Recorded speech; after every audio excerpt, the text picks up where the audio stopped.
This man's life has lost its zest. For him, the kick's gone out of living.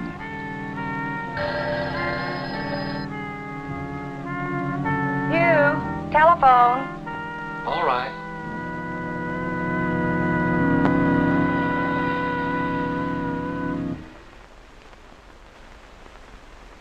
Hello. Hugh, boy. This is Ralph Collier. Listen, boys, this is big. Now, I wouldn't do a thing like this to anybody I liked. But a guy like you, well, who cares? So here's the deal. Hey, Dad, you know that place down by the creek? Hush, Kenny. That call, what does Ralph want? Oh, he has some kind of a harebrained scheme up his sleeve. He'll be by tonight. Oh, Hugh. Ralph always manages to get you all upset. Bored stiff, you mean? And that's another thing. I've made an appointment. 1:30. Dr. Bogart. Why, though, I'll never know.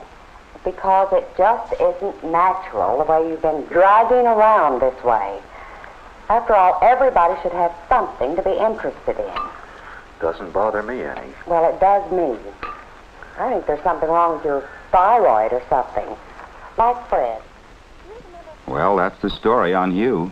No interest at home or at the office either. Even when his boss leans on him, he rolls with the punch. Why get in a sweat over a lot of busy work?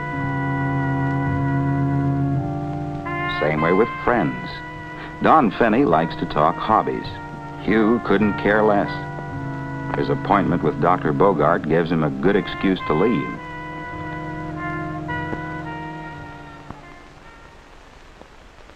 Physically, Hugh's okay, the doctor reports. No thyroid deficiency to slow him down. But has he been shortchanging himself on sleep?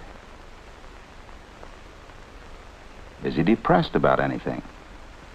Has trouble developed at work or at home? The answer's no. The verdict? Boredom. Dr. Bogart's advice is for Hugh to find some all-consuming interest in life. What kind of nonsense is that? You flat can't do it. Hugh's condition may be serious. He'd better check with Dr. Jeffers over in the medical center. Not a psychiatrist. Yes, a psychiatrist. Boredom's an emotional state. Out of hand, it calls for specialized treatment. Well, maybe only, well, why make a federal case out of it? After all, what difference does it make if a man's bored? What harm can it do?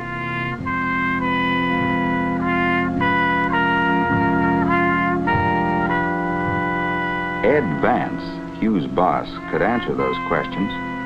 For instance, he'd like to put Hugh in charge of the new branch office. But a job like that calls for enthusiasm and drive. Ed's afraid that Hugh just wouldn't spark the team. The Country Club Executive Committee.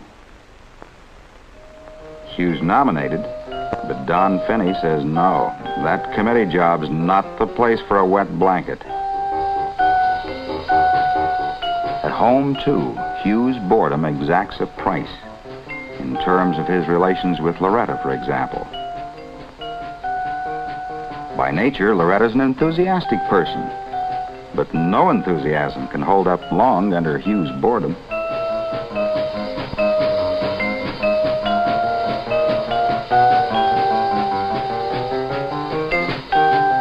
It's happened so many times.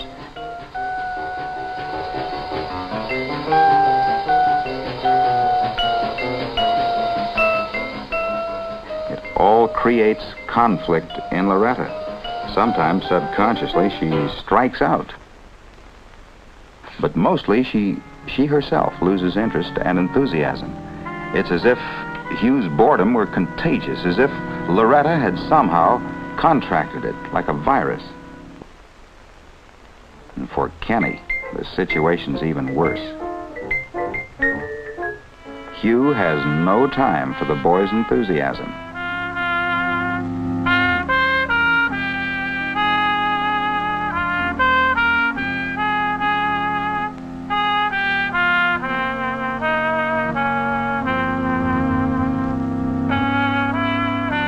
How long will Kenny be able to stay interested himself?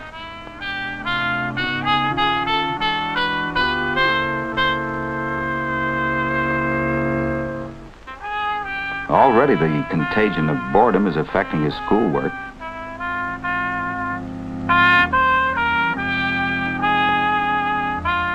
Disciplinary problems are beginning to develop also, problems that tie in closely with Kenny's boredom. Presents don't help. Neither does punishment. Ken's grades keep going down. What to do about it? What not to do comes easier. It's like with Ann Galloway down the block. She's bored, so she drinks.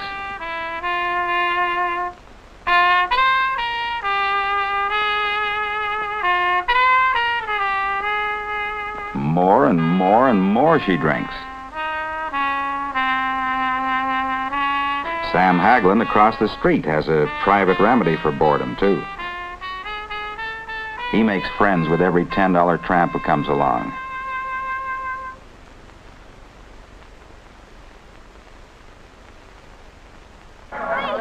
Young Link Nagel down at the filling station gets his kicks racing the cops. Trouble is, that kind of business can get you into some pretty messy situations. And more important, it doesn't really solve the problem of boredom at all. You forget your frustrations for the moment, sure, but there's no real satisfaction. Excitement gets to be like Ann Galloway's whiskey. The kick wears off. Why do bored people do such things? Ann claims it's the monotony of housework that gets her down.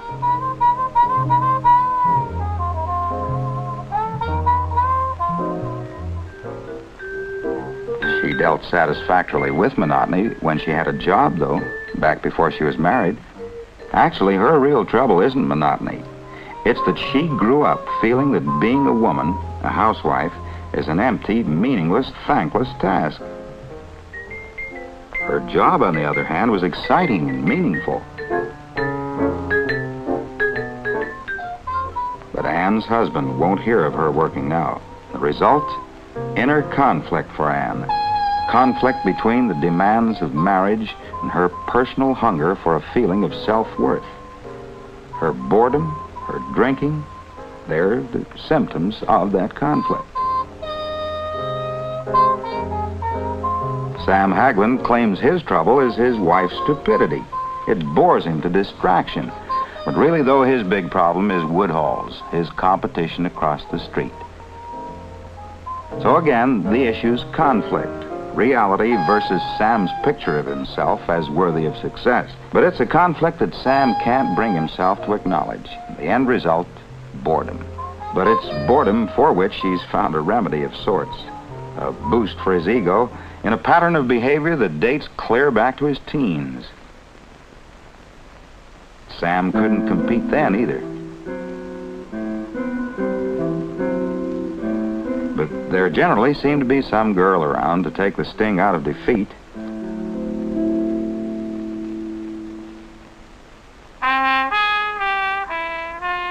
Link Nagel, he breaks the monotony of slum life by shooting craps.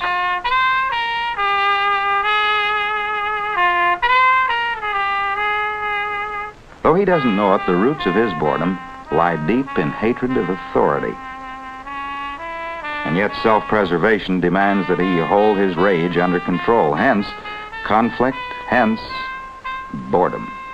Where does Hugh fit into this conflict-boredom sequence? How did he develop his present pattern? The answer to those questions goes back a lot of years. Hugh's father was his best friend. He taught him all about tools, about machinery, about hunting, about people, especially that people with white shirts have money and people with blue shirts don't. Hugh's father hated the white shirts' prosperity. They'd created nothing, and yet workers still couldn't meet their bills. To Hugh's mother, the creation part didn't matter. To her, it was money that was important. Hugh could see her side when the time came to meet his father's funeral expenses.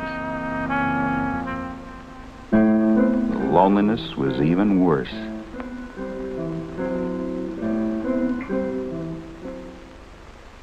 But Hugh went on, though, through college, then into engineering. It was a good life out in the field, working and building the way his dad had always said he should.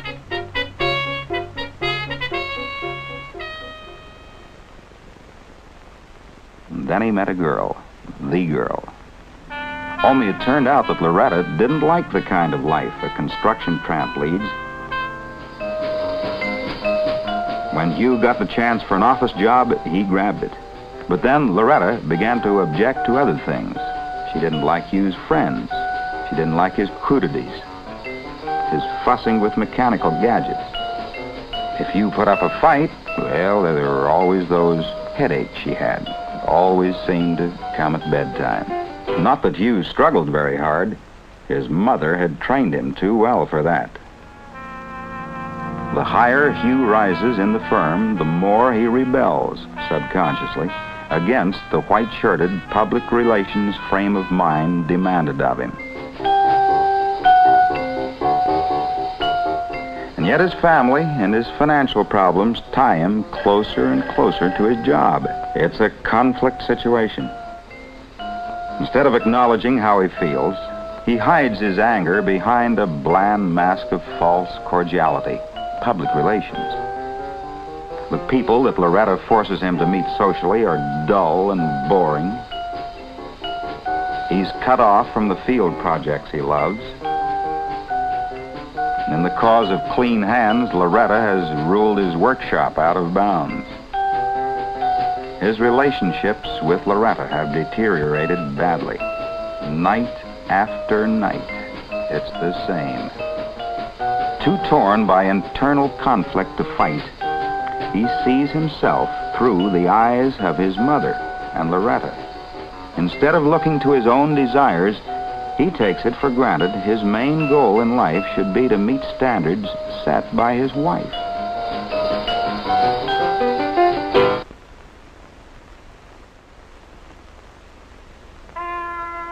With mounting tension comes boredom, a symptom of that conflict between the life that Hugh leads and his basic emotional needs.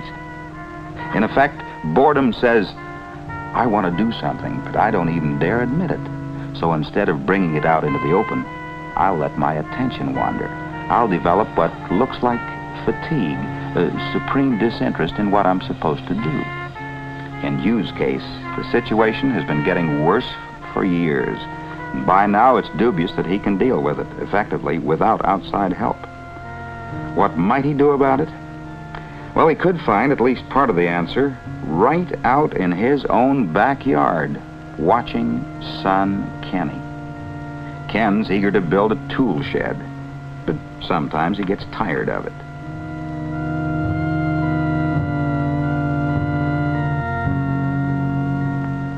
Football offers a change of pace. Swimming, too. Bike riding. In other words, there's variety in Ken's interests, and change itself is a remedy for mild degrees of boredom, as well as a universal human need. If you do enough different things, there'll be little chance to grow bored with any one of them.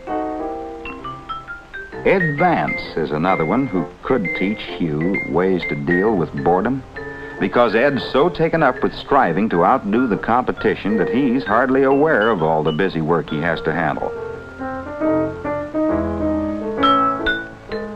His drive to win shapes his whole way of living.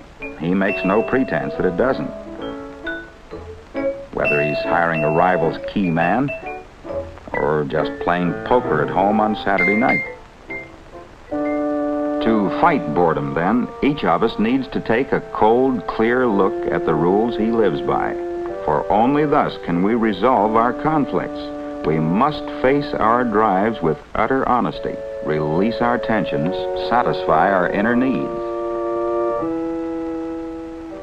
A case in point, Don Finney has a need to dominate.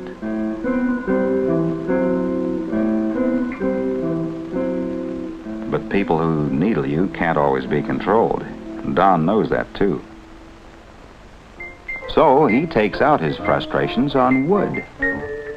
something that he can shape at will, something that can't fight back. But a man's patterns are already formed. The best place to stop boredom is back in childhood, before it even starts.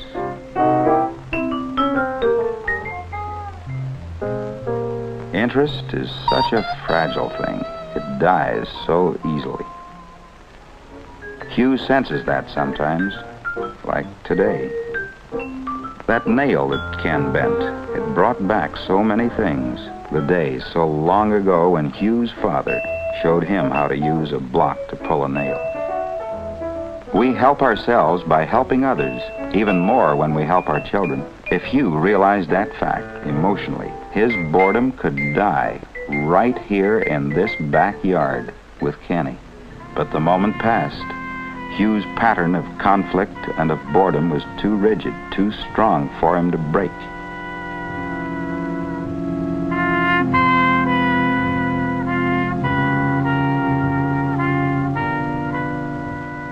Another crisis came that night when Ralph Collier followed up his morning phone call. Well, there it is, boy. Biggest contract our outfit's ever landed. But where do I fit in? Are you kidding? A job like this requires a real field man. Well, I came to the best I know. Ralph? Do you mean you'd put me in charge of this whole job? What else? Boy. For 2 cents I'd do it, Ralph. This is a project, fella. We're Hugh, please. You're not a child anymore. You have a family to think about.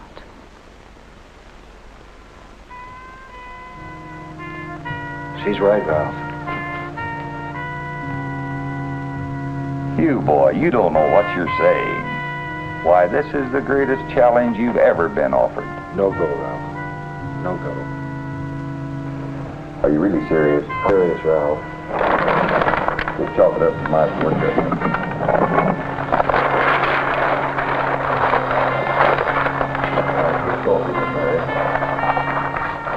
Don't bother you, I'll let myself out. Ralph, perhaps we could discuss this. Sorry, I wasted your time. Oh, Hugh, I'm so glad you didn't let him talk you into that awful job. I mean, being left here all the time with Kenny, oh, dear, there are lots worse things than being a little bored. Sure, honey, sure.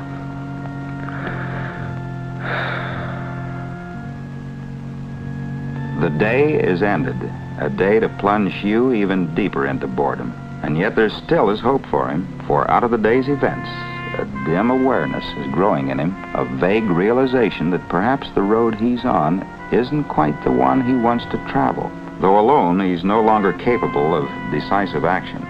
He still can win if he'll get proper help. All it demands of him is the first step.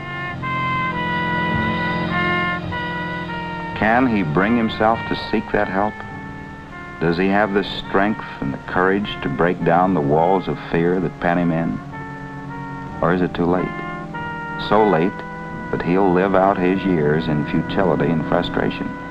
Another good man fallen prey to the creeping paralysis of boredom, tasting for himself the bitter gall of conflicts unresolved, potential unfulfilled.